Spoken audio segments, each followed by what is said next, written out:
welcome you to the Charlotte Motor Speedway here tonight. Carolina SimWorks Hardline Truck Series, painted by Overdrive Graphics. Practice just finishing up there. And not too far away from the chase cutoff here tonight, we go into our second mile-and-a-half race in a row here. And back in the booth with us, Michael Skinner. And Michael weren't with us last week at Atlanta, but going to another mile and a half, this track's so much different from that rough and tumble Atlanta Motor Speedway. Yeah, absolutely different. It's almost night and day.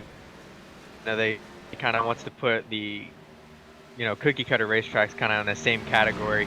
The mile and a half. They're all the same. But when you come here, I think we talked about it when Upper Edge was here. It really seems, if you're just good here for whatever reason, you're good here, regardless if it's truck, Xfinity, or a Cup car. So. I look for somebody, Jess Story. I know he's pretty good here. I think he's newer to the series, so I look for him to have a really good run tonight. Walker Thomas, he had a really strong run in CFRL and, an Upper Edge, so I look for him to be somebody who's going to be really strong tonight as well. Because I know they've, the times that I've seen them race here, they've always been right near the top. And speaking of that, only two winners in the field here tonight. Again, the 53, Justin Laxton not in the field, so your only winners right now, the 38 of Philip Neese. And where is that?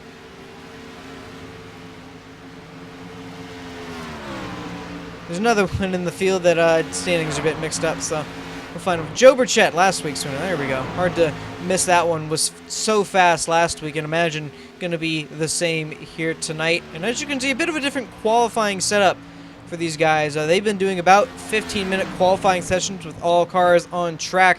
Tonight they're switching it up. Only single car runs here, even though you're seeing a lot of cars on the track. That's just a iRacing spectator little feature. So it may sound like everyone's on track, but really there's only one track or truck on track at a time. They're only 5 minutes long here, this qualifying session. So right now you're seeing Jess Story on top of the board with Dylan Pileski second, Nick Olson third, and Kevin Fetty fourth. Rusty Capel going to round out the top five there. A lot of those guys up towards the top were notable namers last week, but got caught up in about lap 2 wreck there, and really took a lot of guys out of it who should have had a better shot at it. That's one thing to mention here tonight as well. This track much narrower, and Michael can lead to a bit more situations, but this track not known for its craziness, really. Yeah, it really, it kind of has a few trouble turns, but it really just depends on, how well the truck is hooked up to the track. Seeing as how this is a night race, the temperature is going to be down, it's going to be cool, so the trucks are going to have a lot of grip. So you're not going to see them really get too, out of shape. But later on the run, the one place that I'm going to keep, an eye out for is off of turn 4. It kind of seems like the track really narrows there, so it's really hard to run side by side off of turn 4. It seems like the guy on the bottom, wants to push up, and the guy on the top needs to come down a little bit to kind of get away from the safer barrier kind of jutting out at you there. So, that's really the only place that really seems to be a big hindrance for people. But it also seems like, turn 1 here, you can go, almost wide open the whole run, if not just the whole run, go keep your foot to the floor. But 3 and 4 is really more of a technical turn. For whatever reason, it seems like when you get to the center of the corner, it kind of juts a little left. It kind of almost points you to the wall, so you have to be extremely patient on you getting a good arc into the corner and when you get back on the gas. And that's one strange thing, Michael, I've always found about this racetrack. It's like 1 and 2, 3 and 4 are two completely different animals, where 1 and 2 seems so almost like Darlington, where it seems much more longer and not as narrow, but then you get to 3 and 4 and it just seems like it closes up in such a hurry, and obviously, as you said, it can create some problems at the exit. Yeah, for whatever reason, like you said, it's kind of like Darlington. Personal opinion, when I come to Charlotte, I basically throw out turn 1, because anybody, especially in one of these high downforce vehicles like the truck or like the Xfinity car, anybody can go out there and run turn 1 wide open. But it's how long can you be on the gas in turn 3 and 4?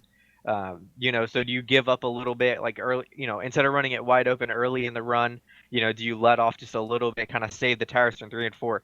Because if you can beat people turn 3 and 4, you'll run away with it just because, you know, just like Darlington, if you're better in the narrow part of the racetrack leading to the straightaway, you know, you'll be the much faster car because you're not going to give up too much in turn 1, and you're not going to gain a lot in turn 1 either. Absolutely. So qualifying just wrapping up there. Joe Burchett going to be your pole sitter there. And Jess Story going to be, I believe, second. Didn't get a good look at the grid, and obviously when we grid up. So yeah, he will be second. Got the 41 there. Dylan Pileski third. Nick Olson fourth. Just kind of doing it off view there. But again, keep noting this new pace car here at the front. Still going to take a couple weeks, or a couple races, I should say, to get used to. But bit of an interesting car at the front of the field. But going to be 90 laps around this track here tonight. And be interesting to see pit strategy. I'm going to guess around 30 laps, but again, don't know how long exactly they can run it on fuel. Yeah, who put a Porsche out there? Yeah, that was a interesting choice, to say the least. It's nice to see a different change of pace at the front of the field, but not sure if you expected it, Michael. I sure didn't. I did not expect it. You know, it's almost like they kind of took away the track version of the Porsche, you know, from the online sim, and we were like, well, we got it. You know, we already have it modeled, so we might as well make it the pace car. That's kind of what I figured there, but looking like we're just waiting for one more truck to take the grid here, and that's going to put 3 winners in the field here tonight. So, got about 13 drivers who have a shot at their first win of the season. The 14 of Michael Fennelson just taking the grid here tonight. Be racing tonight, and as far as we know, tomorrow night as well at Watkins Glen, race 2 of round 1 there for the Upper Edge Racing League Championship there.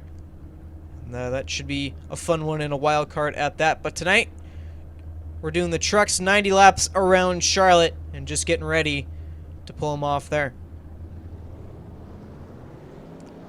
So last week we saw that 97 have amazing pace at the front. Took them a while to get to the front, but eventually got there and didn't look back. And Just Story, what could have been last week as well at Atlanta, but got caught up in the lap 2 incident. He's looking for a rebound here tonight. And again, only 3 winners in the field, so it's been a season so far dominated by one driver, and he's not in the field here tonight. So other drivers have a very good shot at capitalizing at it and trying to get their first win here tonight.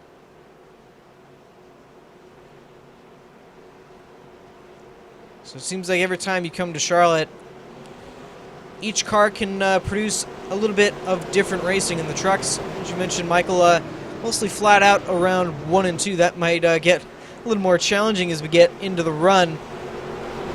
Overall, some high speeds around these trucks, and overall, might see some incidents.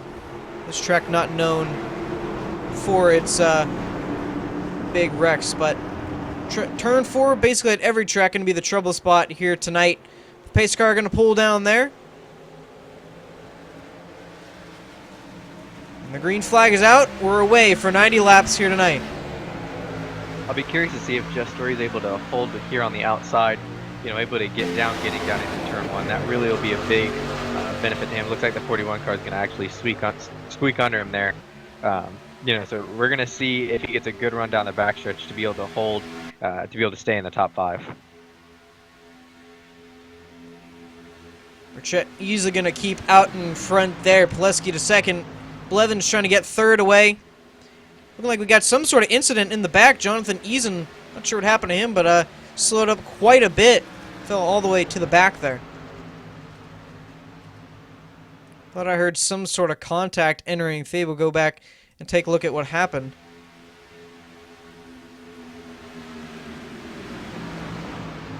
Looking like a little bit of contact from Walker Thomas there, and got that truck tipped around, but was able to save it. And we'll keep going. Looks like we have a battle for the lead up front. the 41 truck of Dylan Pileski making a really strong move, getting by the 97 car there, and it looks like the 99 car might sneak under the 97 and then 41 going down here into 3 and 4. Now Blevins going to have the preferred lane there, entering 3 underneath Pileski.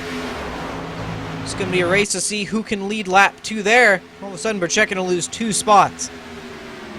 I think what the 97 though is doing, if you kind of watch him in turn 1 and 2, and he's taking an extremely big effort getting into the corners, and especially into 3 and 4. So he's definitely saving a ton of tire right now, probably lifting a little bit, letting these guys kind of run out.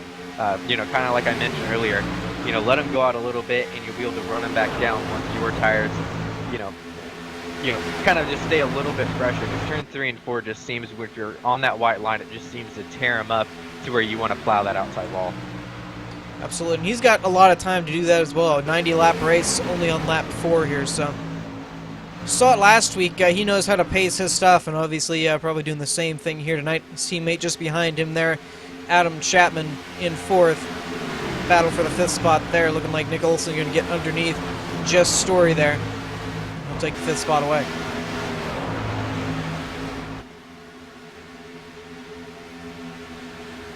Story looks like Jess is going to pull the crossover there, going to go down to the bottom in turns 1 and 2, see if we can get that position back. What we see, what we're seing right now is, I think, something that we've kind of watched Jess Story over, the course of the 3 wide seasons that we've known him, is, he's starting to show a lot more patience. Before he was super aggressive, but I think right there, he's showing patience. He's letting the cars get out. He's realized he's going to have some tires for later on in the run. It's just interesting to see that progression that I've personally seen him make over the time that I've known him. Absolutely, and won the final 3-wide racing 2016 season race there in Homestead, Miami, and looking pretty strong here tonight again. Still a long ways to go, but already looking like he has some decent speed. Started second, he's fallen back to the 6th position, but see if he can't make his way back up there before too long here. Like Nick Olson now going to get the back bumper, that 48 of Adam Chapman. See if he can get into the 4th place position here before too long.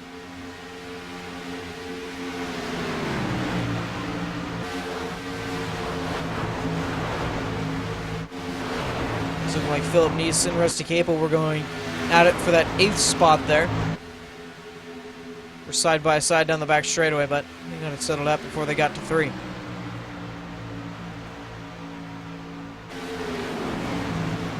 Yeah, the one thing about Charlotte is you won't really see a lot of variation between the lines. The high line, isn't really the preferred group here, so 95% of the time you're going to see these cars on the bottom unless they're being passed underneath for position or being lapped. Other than that, you're going to see them right around the white line, or maybe just about half a lane off that white line. You won't get very far from it, that's for sure.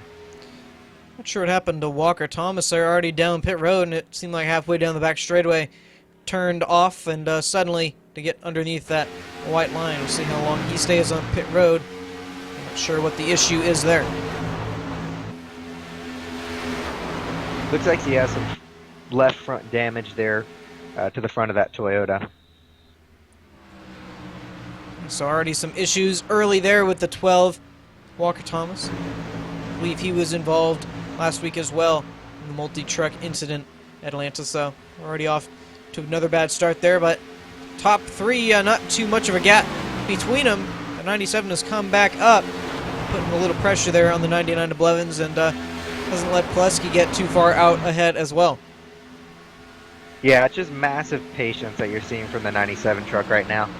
You see those guys out there, it's lap 12, no need to push when, when there's still about 78 laps to go. And as you said before, not too much variance in lines as you see Blevins going to get underneath of Pileski there into 3. Normally here at Charlotte, don't see a lot of different lines. So normally it's all locked towards the bottom. And Michael, it's already looking like tonight that may be the same thing. Obviously with the trucks not producing as much horsepower, say, as a Cup car being able to run up there, but definitely the bottom lane going to be the best way around tonight. And it seems like if you get to that high lane, it's going to be a position loss. Yeah, you have, trying to figure out how to explain when you get stuck out on the outside. It's not a, death sentence. You can run up there quite a while side by side with another truck, because as long as you get down on that quarter panel and kind of slow their, center of the corner down, then slow their straightaway speed down, like you saw the 41 car, he was able to get the advantage, back using the high side. But you're not going to make a pass using the high side. You can hold your position, fairly well. I've done it in the past. I'm sure you've done it in the past. It seems like here, if you can really pinch that car off on the inside, especially in 3 and 4, they got to turn the wheel a little bit farther to the left, slow down their straightaway speed. And by the time you make it into turn 1, you drive it down and a little bit deeper. And the next thing you know, you got them clear. But you're not going to do that for a pass tonight. Well, it was looking like Burchett was about to make it 3 wide off turn 2 there. And seeing that 41, as you said, Michael, able to hold fairly well in that middle groove. I don't see anyone towards all the way to the wall, I don't believe, but Burchett was about to try it, I thought. Well, they battle side by side. Now this just lets Burchett easily get in the middle of those two. And already a 3-way battle for this lead. It's looking like Blevins slipped up a little bit there in 1 and 2. Now Burchett going to get side by side, looking like he's going to be able to take over the second spot.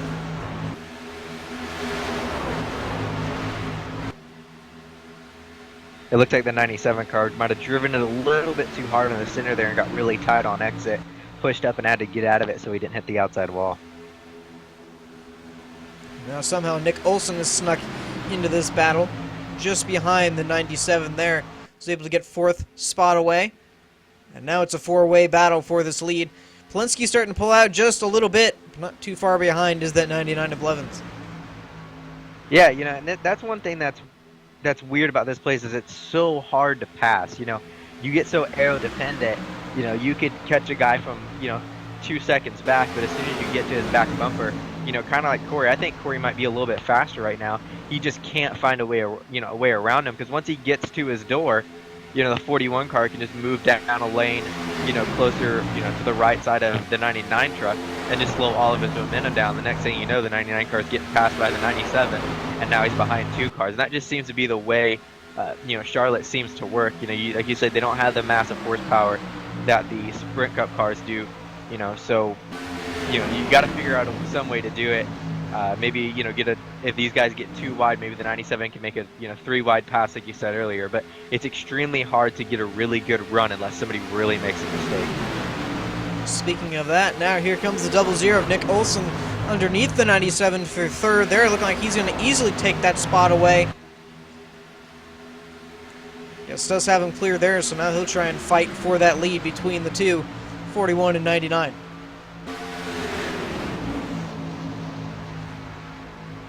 It was a perfect example right there, Michael, from what you were saying earlier. The 99 is able to get there, and obviously looking like a bit faster than Dylan there.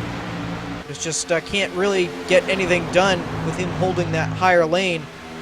As you said, almost pinches him down in a way and not able to get any room. He's going to try it again. They'll be side by side down the front straightaway. Into 1.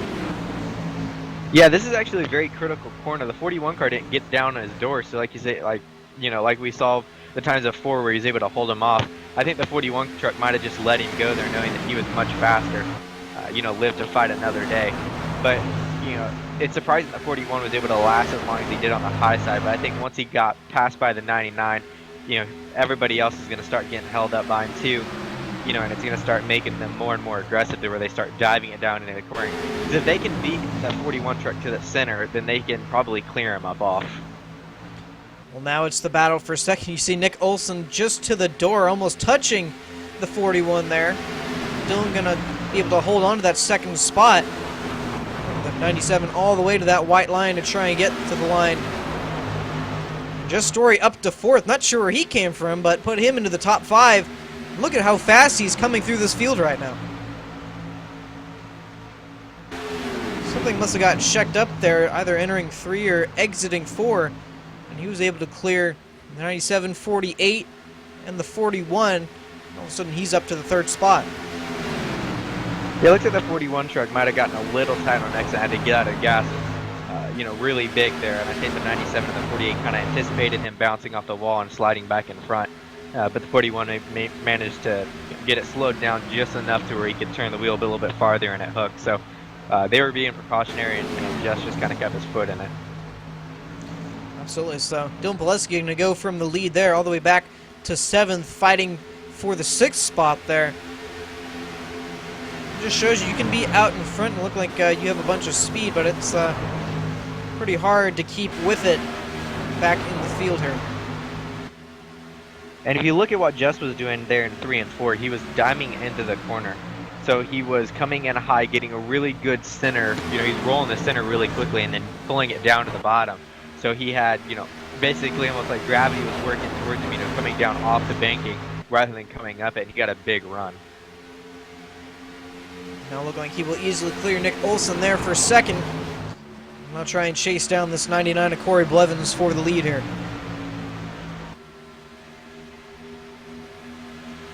So Nick Olson back to 3rd, Burchett back to 4th. Was the pole sitter here, but still a lot of time. Only 25 laps complete here in tonight's 90-lap scheduled event. So Dylan Pileski led about 19 laps out front, but now it's Corey Blevins, 5 so far. Wilson, I thought, was going to be able to get back underneath of Story there. Yeah, we'll have to see, later on here in the run how bad the tires, kind of got burned up on the 99 truck. Because he definitely had to work the hardest to get by the 41 truck. So it's definitely going to pay, it's going to hurt him later on in the run. It's probably hurting him a little bit now as a 7 car seems like he's running him down at a pretty good clip. But, you just wonder how bad that affected, his tires, especially that right front tire. Well, now we'll have to see how hard it'll be for Story if he can get to Blevins there to get by him. As we saw with the 14, it's easy to get there, but getting by is a totally different story. See how difficult it is for that 7.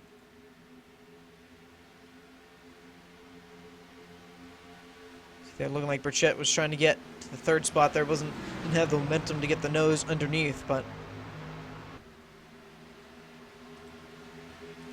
Story now has the run there. He'll get underneath the Blevins there. See, it happens into 1.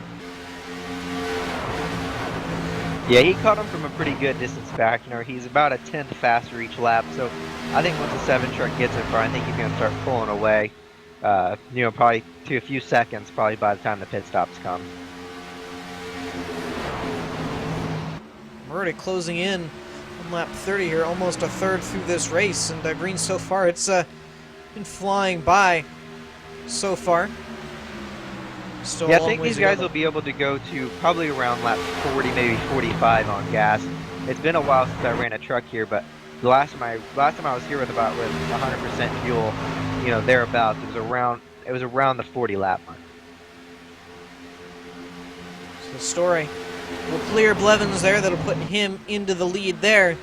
Nick Olson gonna see if he can challenge Blevins there now for 2nd. Adam Chapman under his teammate there for 3rd. For 4th.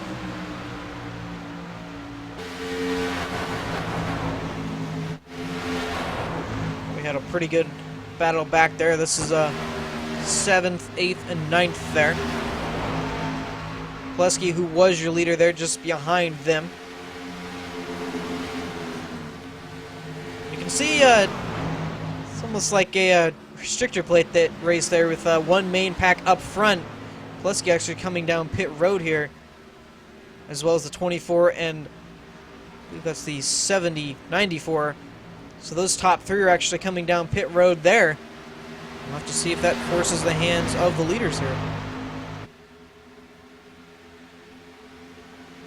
Yeah, it's definitely early. The reason they're going is kind of like we saw here in Upper Edge. You're going to see if the tires are going to be more important than being able to go, maybe 2 stop it. So they're going to probably try to 3 stop it from here. And that will bring the rest of these leaders in. Story, Blevins, Burchett, Chapman. I believe that's Nice back there. Well, I'll bring it down. That'll hand the lead over to Rusty Cable. There was the leader of that last lap. Kyle Zimmer as well needing to come in. It'll be interesting to see how it all shakes out once we get back to the track. Michael, we've seen how races can be lost and won on pit stops. Obviously, this being the first one, not going to dictate the finish of this race. It can definitely hurt you track position-wise.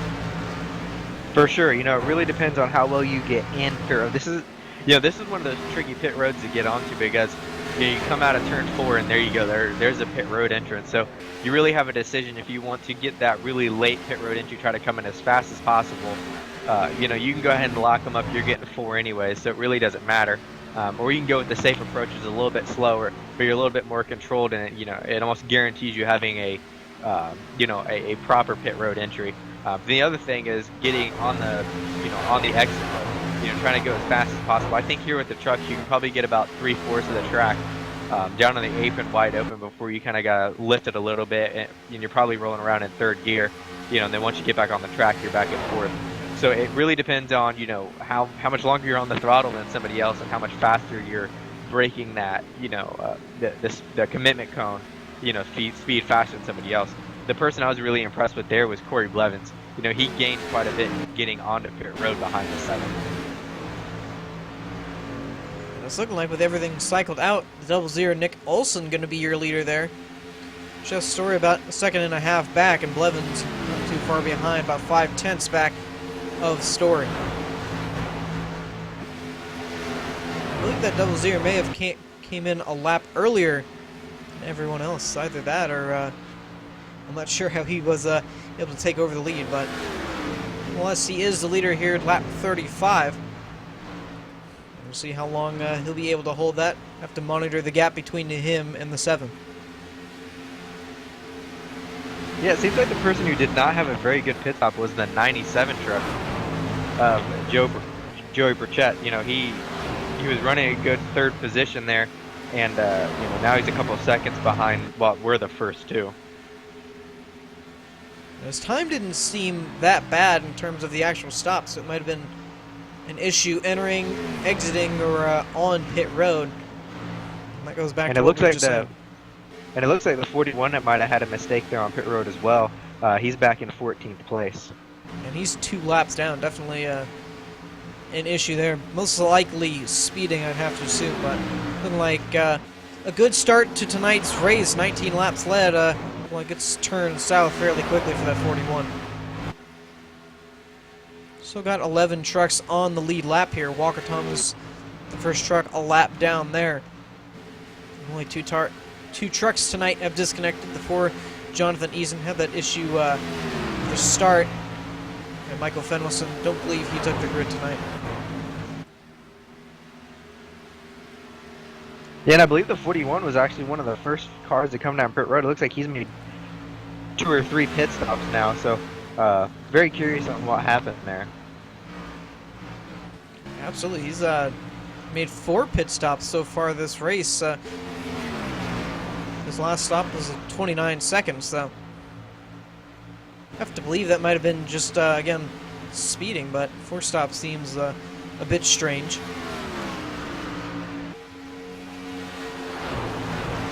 But nonetheless, he finds himself back there at 14th place, so like he's going to hope for a caution here tonight, but it's been caution-free so far this whole race.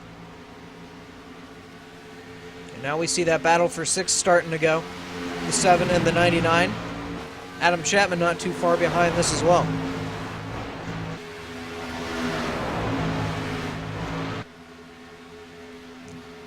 Blevins will get the nose underneath here down the front straightaway. His preferred lane, see if he can clear the 7 in 1, or in 2.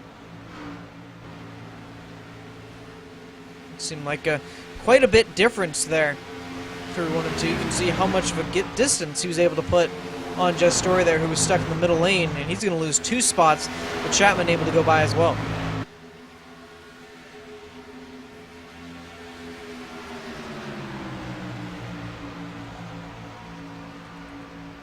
So Jess Story all of a sudden going to find himself back in the 4th spot there.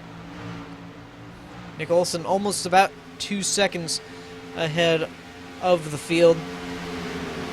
Yeah, Justin, I was going back and looking at the 41, and I don't really see, uh, any big, unless he sped 3 times, I really don't see no contact with the wall, no real big issues. He came down each time, he got 4 tires, and was on his way. So, yeah, that's a very puzzling one to see if he sped 3 times. Like I said, trying to be super aggressive on pit road, because I believe he was actually the first truck. Him and the 00 were the first 2 trucks down pit road. Very interesting, but unfortunate there. 41. The 12 Walker Thomas was also just disconnected from tonight's event. Like he had a bit of damage on the front end of that truck. He's going to call it a night early. Believe we'll see him as well tomorrow at Watkins Glen. So Blevins starting to close the gap just a bit here on Nick Olson. He's closed down about 3/10, so now it's back to a 1.5 seconds. Adam Chapman just behind, pressuring Blevins as well. Gotta wonder though if he's running those tires up just a little bit, a little bit too quickly there, trying to pull back that lead. Those last times around, he was a good 2/10 better than that 00. So he's definitely showing he's got a bit more speed, but as you said, what are the tires looking like on that? You can see just behind Kevin Fetty going by the 7 of Jeff Story, so just going to lose another spot there and put him into 5th.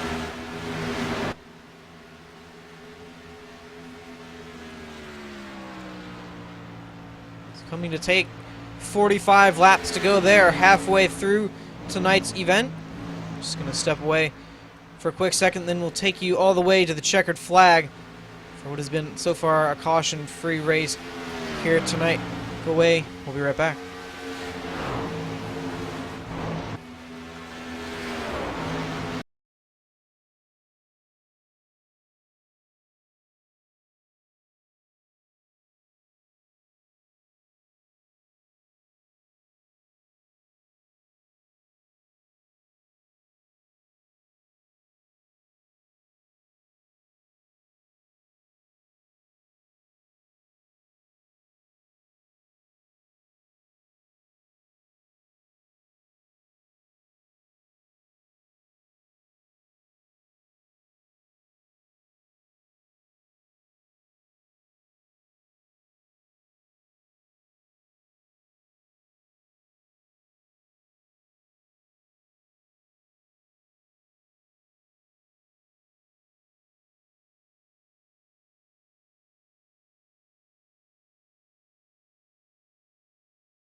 see there, the gap for the lead has essentially closed up here back at the Charlotte Motor Speedway. Carolina Simworks Hardline Truck Series painted by Overdrive Graphics. You also saw there the 48 of Adam Chapman getting into the wall there. That's some pretty good right side damage there. He's already lost 2 spots to Jess Story and Kevin Fetty there, putting him back to 5th. And Jess was able to get that 3rd spot back, but he's about 2 seconds back of this lead. And speaking of that, Blevins is basically to the back bumper now of Nick Olson.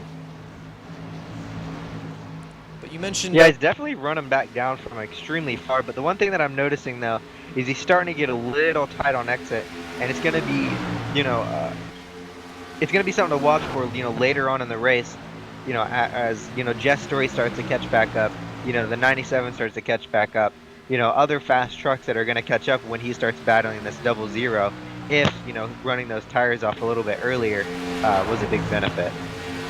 Don't forget, we're about 4 laps away from what should be our last green flag stop.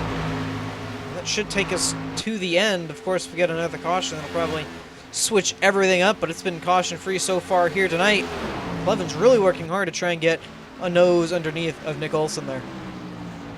Yeah, no, essentially if the 00, you know, kind of keeps this pace that he's going, looks like he's going to lose the lead there. He got a little tight. You know, but if he keeps the same pace up, maybe runs a little bit, you know, not as hard that first, you know, maybe 2 or 3 laps. You essentially, you know, if he does the same strategy as he did before, pitting on lap 60, get a 30-lap run, he basically held almost to 30 laps. So, you know, that's something we're going to have to watch for to see who comes in first. Absolutely. I'm still kind of confused on how he got out there first, but he's coming down pit road, and that might have been his strategy. Again, I'm not sure exactly when he came down pit road, but whatever he did, I'd do it again, because obviously you saw it worked there. So 32 laps to go, he's in. We'll have to see when the rest of the field decides they want to come in as well. Adam Chapman followed him in as well. Chapman will definitely have a harder time with the damage he has, though. He got that wall pretty good. It sounded like Blevins going to make his way in as well. He will. Story going to follow, as well as Kevin Fetty. Joe Burchett going to stay out on the racetrack there. I believe that was the 41, Dylan Pileski, into the wall there. It was, so looking like the night just keeps getting worse for that 41. So you can see there, Nick Olson back out on the track. Blevins still on pit road. Be interesting to see how this all cycles out here.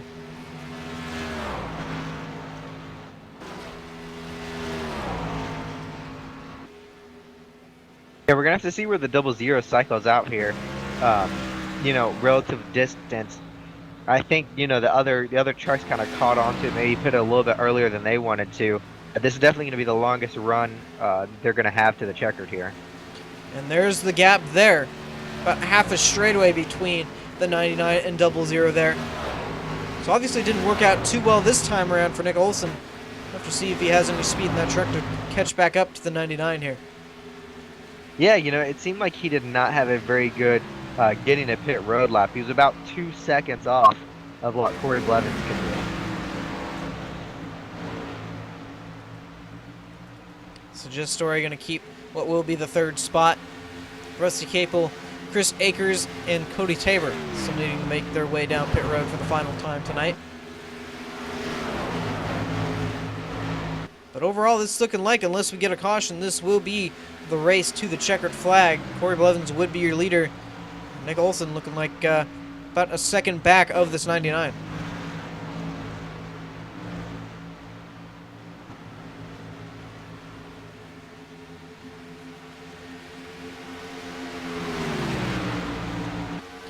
Take a look at the times this next time around. I believe Blevins had to deal with that lap truck, not the lap truck, but the 24 of Capel there, who Nick Olson just about makes contact with.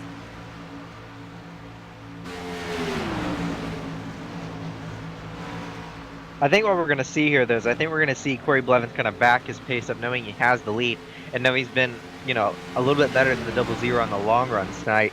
So we're going to see the 00 kind of catch back up to the back of Corey Blevins here, and I think he's going to start slowing his pace down a little bit, until the double zero kind of runs his tires off, and then he'll start picking back up his pace and start running a better average. Well, time around, Blevins only a tenth better than Nick Olson there, but as you can see the gap starting to close up, and too bad of a strategy that would be. We know how well Corey Blevins can hold on to his tires. Nick Olson obviously wanting to catch back up to Blevins there. Just be the question of how hard he does push. 25 laps to go. That's all you got left to try and catch back up to this leader. And I think with this last run, Michael, you're going to have the mindset of we're not going to go to a caution with how spread out everybody is. So you're going to have to put this in your mind as this is going to be the final run to the checkered. Yeah, unless something extremely bizarre happens, I don't see, a caution coming out. But we've definitely seen, stranger things happen. So who really knows?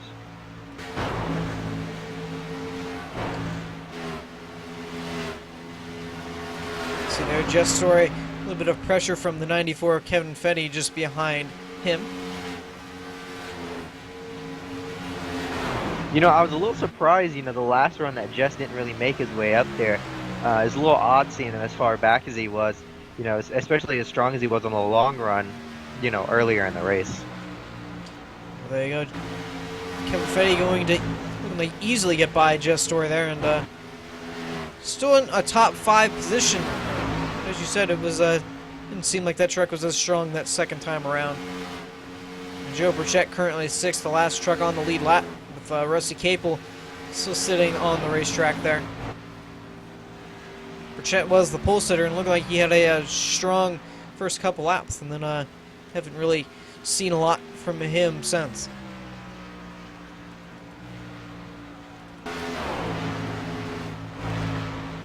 Now we see the gap from Blevins to Olson. It's about a second and a half back. Not sure if Olson had some sort of slip up, or if Blevins is just starting to pull away at this point.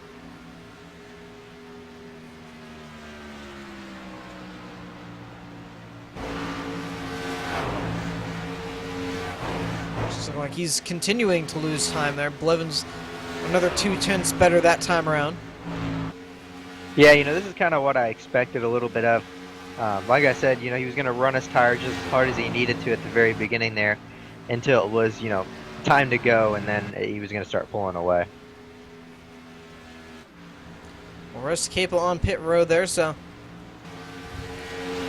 like we'll come around this time, take 20 laps to go. And that gap just keeps increasing between first and second, so like if Blevins can just run another perfect 20 laps, have this first win in the bag. We've seen how close he's gotten this season. Just hasn't been able to put the final punctuation point on that.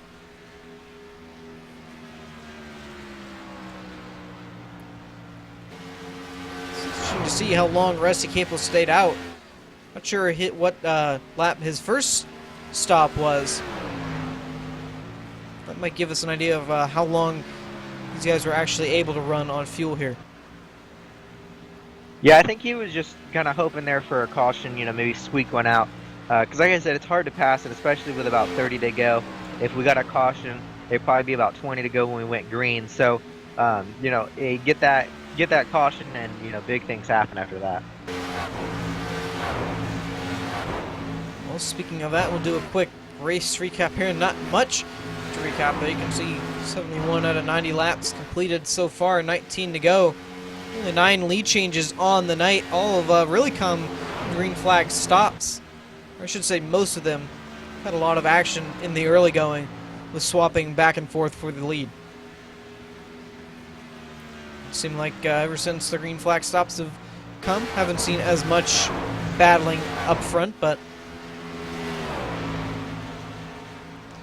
overall we've seen some strategy calls here tonight. Worked out definitely the double zero of Nick Olson, but looked like he tried the same thing. And as you said, Michael, the driver started catching on there.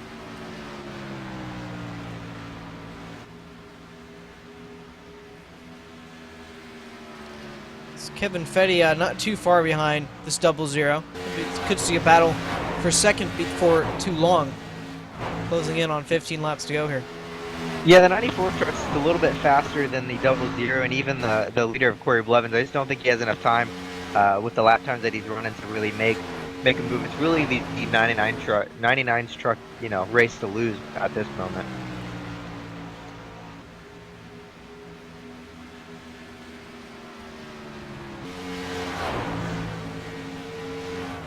So just 16, looking like just more solid laps. Definitely a good bit faster than that 00 at this point. At this point, you just don't want to overdrive the truck any more than you have to.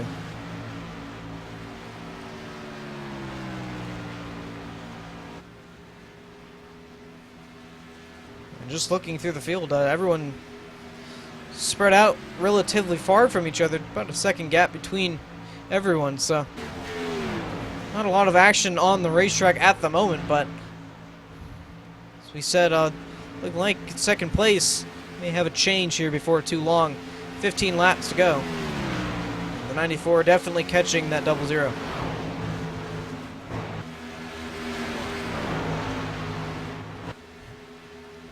Definitely the fastest truck on the racetrack at this point. As you said, Mike, I think he's just going to run out of time before he gets to the 99 there.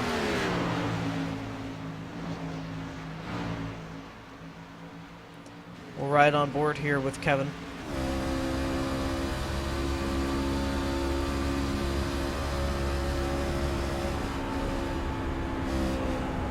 You can see how much he gained just entering 3 there to the back bumper of the 00 there. Yeah, it's definitely much faster. You know, we kind of saw that the last run with the 99 too. After about 15 laps, the 00 really went away.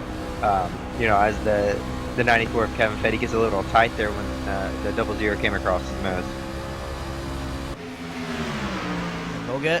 He'll get the nose underneath entering 3. See just how far Nick will go to try and tighten the gap between the two. And as you can see, he was not able to complete the pass. 12 laps to go in this one. Well, they start to battle there. That just allows Corey Blevins to start pulling the gap out farther and farther.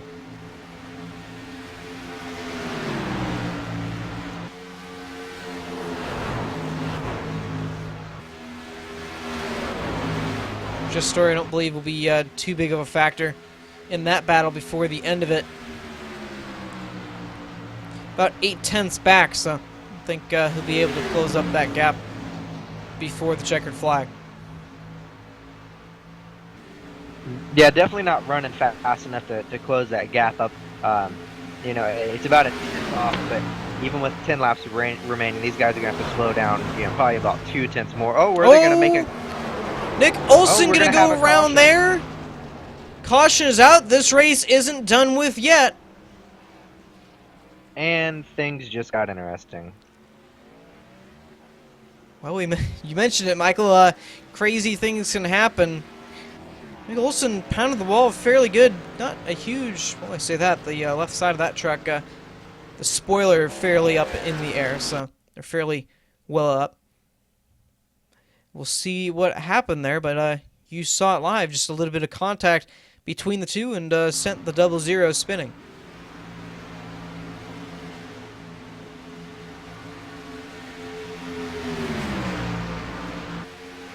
This is entering 3. Looks like he turned down there quite quickly. We'll take a better look at that. It really seems like the 94 truck really dove it down in there, though. It's really just one of those racing incidents would tend to go, in my opinion.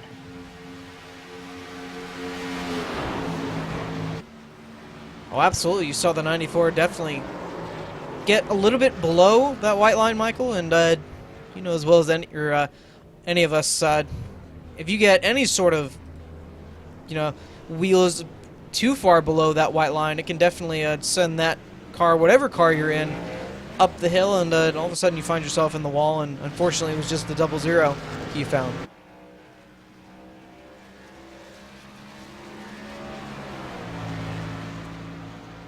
So this should be a pretty interesting restart. Nick Olson back to 8th there, Jess Story to 2nd, Kevin Fetty 3rd, Joe Burchett 4th, and Philip Neese the top 5.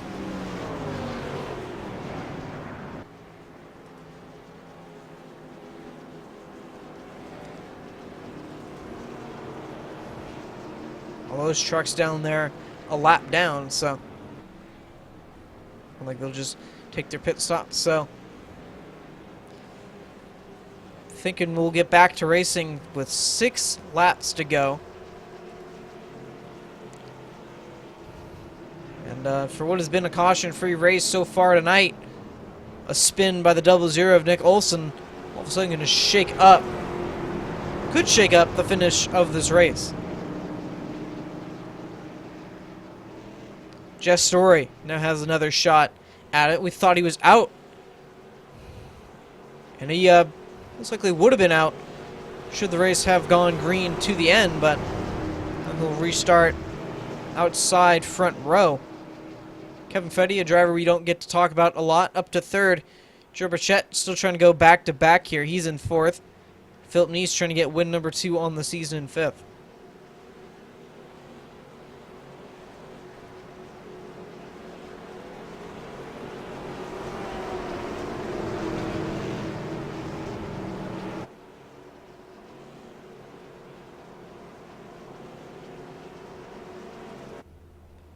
So like Olson going to take an extended stay at this point, pit road.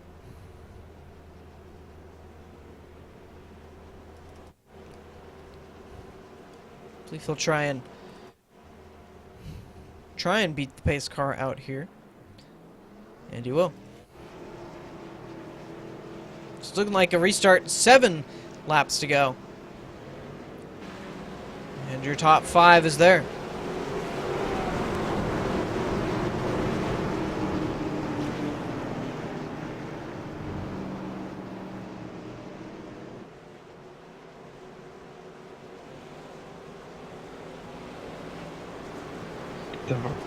Not sure what's up with Kevin Fetty there. He's pulled off the grid. I'm back. And he's going to the end. Not sure if that was an admin call penalty. It was an EOL for the 94. So another little shakeup here even before we go green. That'll put the 38 of Philip Neese to 3rd. Joe Burchett 4th, and Adam Chapman, the top 5 now. 7 laps to go, coming to green with 6 to go.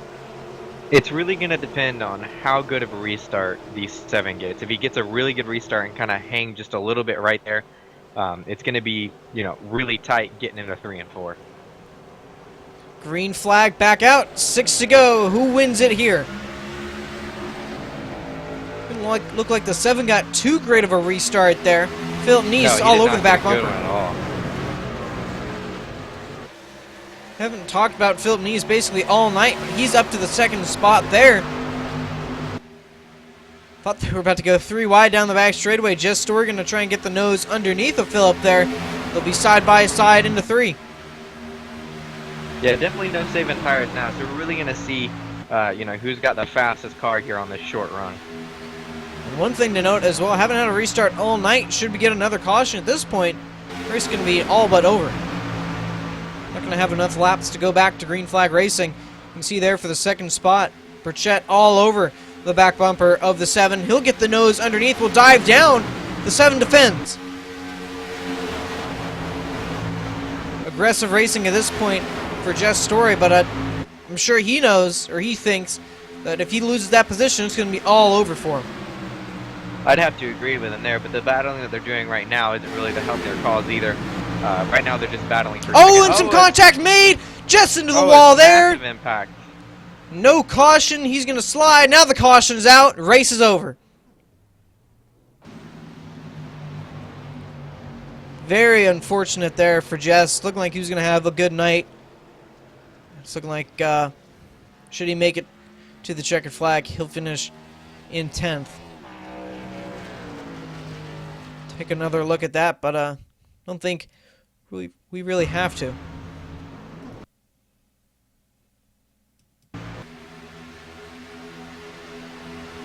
Ooh, that was just close, hard racing there. Obviously, 4 laps to go.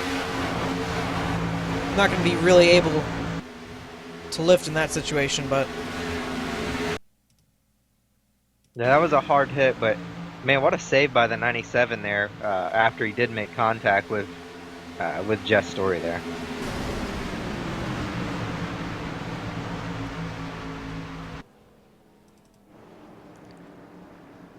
it's 3 to go, coming to 2, and again, this race is going to be all but over, so it's looking like Corey Blevins going to be your winner here tonight. Burchett going to be second, Adam Chapman third.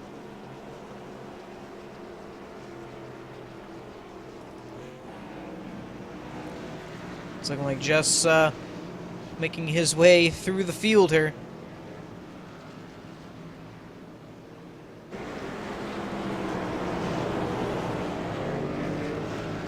'54, I believe, getting the wave around, but as you can see, Jess showing some displeasure with Joe Burchett there. Yeah, that's a hard spot to be in. I'm pretty sure he didn't go into the corner, thinking he was going to wreck him. But once he got his back bumper, with 4 to go, you can't really lift. The 7 kind of made a move down. He really kind of arced it when he knew that the 97 was just going to drive it straight into the corner. It's really hard to kind of, you want to blame the guy that, hit the car in front of him that made him wreck. But if you put it all together, the 97 kind of telegraphed where he was going. The 7, thought maybe he'd have enough room, and by diming it down in the corner, and the 97 was able just to roll through the center just a little bit faster than I think the 7, maybe anticipated. Absolutely, and as you said, with 4 laps to go, there's really not a lot of give and take left at that point, especially with how hard both of them were racing. So, going for a win, and obviously a little bit hard racing possibly went over the edge there, but that's about all you can call it there. As you said, 7 left a bit of a hole there with the arc he made, so I'm sure you have different opinions on each side there, but overall I don't think you can place the blame on one single person there. But you can see there they've taken the white flag. Just looking like he will finish out the race there, so like a top 10 for that 7.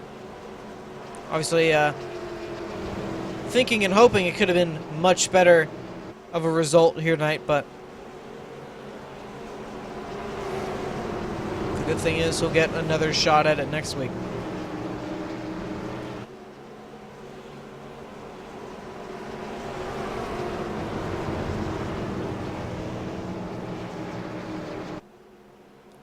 So coming off turn 4 there. Blevins been strong throughout the season, but tonight going to be able to take his first checkered flag of the season. Corey Blevins going to be your winner here tonight at Charlotte. Definitely dominated the race. Definitely deserved it there. Can't fault him for dominating this one. He definitely deserved it. He had a good truck. It seemed like he had the best truck throughout the run. He might not have been the best on the longest of run or the shortest of a run. But he's able to maintain his speed all the way throughout. And when you got a truck like that or a car like that, eventually, it starts evening out at the end of runs where you definitely have the best truck. Absolutely. 31 laps led here tonight, so good third of the race. That 99 was out in front. And obviously showed a lot of strength here tonight.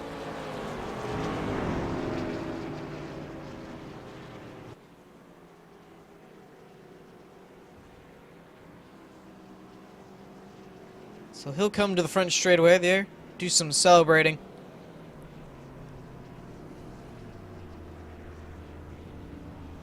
What's interesting there, Michael? I don't know if you see it, but looking like the start-finish line is missing. Yes, I have that too. That's kind of funny. Well, that's a new one as well. I guess they're changing up the pace cars and they're removing start-finish lines. So Like I said, while he does some celebrating, we'll step away really quick, get everyone settled in, and then we'll talk to some people. Don't go away. We'll be right back.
And just finishing up the event here tonight, the Charlotte Motor Speedway, the Carolina Simworks Hardline Truck Series painted by Overdrive Graphics. Very exciting restart at the very end with 6 laps to go. And it sees Corey Blevins getting win number 1 on the season. Joe Burchett comes home second, Adam Chapman third, Rusty Capel fourth, Cody Tabor fifth, Philip Nee sixth, Kyle Zimmer seventh, Nick Olson eighth, Kevin Fetty ninth, and Just Story unfortunately coming home in the 10th position. And then 11th we'll have Chris Akers, and 12th we'll have Richard Hines, and 13th we'll have Dylan Pileski, and 14th we'll have Walker Thomas, 15th Jonathan Eason, and 16th Michael Fennelson. All right, so now we'll talk to our winner here. Hope we don't butt in on a conversation. But Corey Blevins, you got us? Yes, sir. All right, well, it took you a while, but definitely strong throughout the season, finally getting win number 1 here tonight. Yeah, really proud of that. I've always been pretty good at Charlotte. Had a little trouble there at the middle of the race, getting around a couple of guys. Outside was strong. It was really hard to sometimes get a run on the bottom, but yeah, I was up there pretty much all night. So Yeah, it seemed like once you got past probably about 5 laps, on the tires, it seems like you were the dominant truck tonight. What was the mindset there those first few laps? Were you laying back a little bit, kind of letting those guys run their tires out, and then you just kind of pick them off one at a time, or was it just flat out the way? well, really, I started sixth in this race, and I went straight up to second there within like 3 laps, and I was like, well, this is going to be pretty good, and then I almost got to the lead, and I kind of stalled there, and I was like, well, maybe I don't have that good of a truck, and it was a constant battle of managing your tires and just really trying to get all the power you needed out of it to especially get off four, which you really need to be good at here at Charlotte. Yeah, it was a good run, well deserved, and congratulations, and hopefully we'll talk to you again next week. All right, thanks guys, I greatly appreciate it. All right, so now we'll talk to our second place finisher here, Joe Burchett. Joe, you got us? Yes, I do.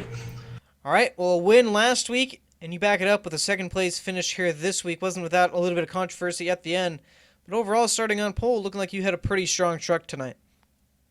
Yeah. Main thing was mainly trying to save the tires as best I could on the long run to be there at the end. That was the key for me and Adam. We knew the guys would probably burn their tires off early in the run, and it kind of was showing there towards the end as we both were starting to move back up through the pack. But just ran out of time, and unfortunately, we had the incident there on the restart. Yeah, I mean, yeah, kind of walk me through that restart there. It kind of looked like one of those racing deals. What did it look like from your point of view with the crash with Jess? Well, I mean, we came through the trial when we were going into one, and to me, he arced it too high. He gave me the look underneath, so I took it. I mean, it's coming to 2 to 3 to go, and you can't just let off and let somebody go. We're both trying to catch Corey, but I definitely had the run on him there, I felt. So, I mean, it sucks that, he ended up wrecking because of it. And it looks like, possibly I could have taken him out. But, I'm trying to go for a second win there. And I definitely had a strong truck towards the end. I was kind of just saving my stuff there, hoping for a caution late, and we got it. And we just, unfortunately had the contact that, caused him to hit the wall. I mean, I wasn't doing it intentionally. I was just going for, trying to get underneath him to get the pass because I knew I'd be able to get the run off of 2.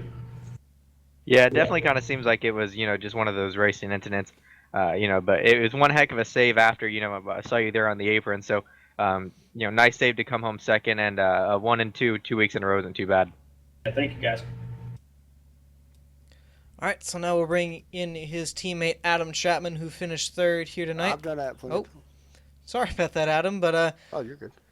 tonight, didn't really see out of the top 5 all night. A very strong truck here, and come home with a top 3. Doesn't seem like too bad of a night for you.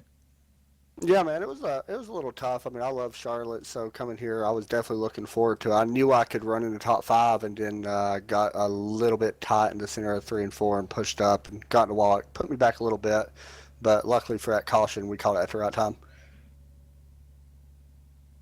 Yeah, I kind of tell each broadcast we do here at Charlotte, if you really tend to enjoy this place, you never really seem to run bad here.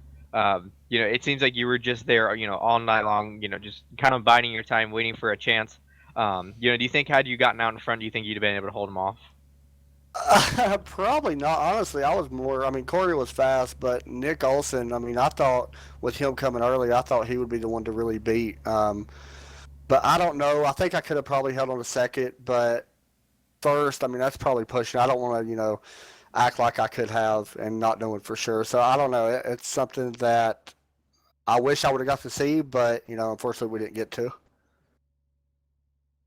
Yeah, but definitely a top 3 isn't a bad thing or something to hang your head on about. It's a good finish, especially at a place you enjoy coming to. That means the next time you come, you just want to get here and race more often as well. So congratulations, and I'm sure we'll talk to you again next week as well. Thanks a lot, guys. Good broadcast.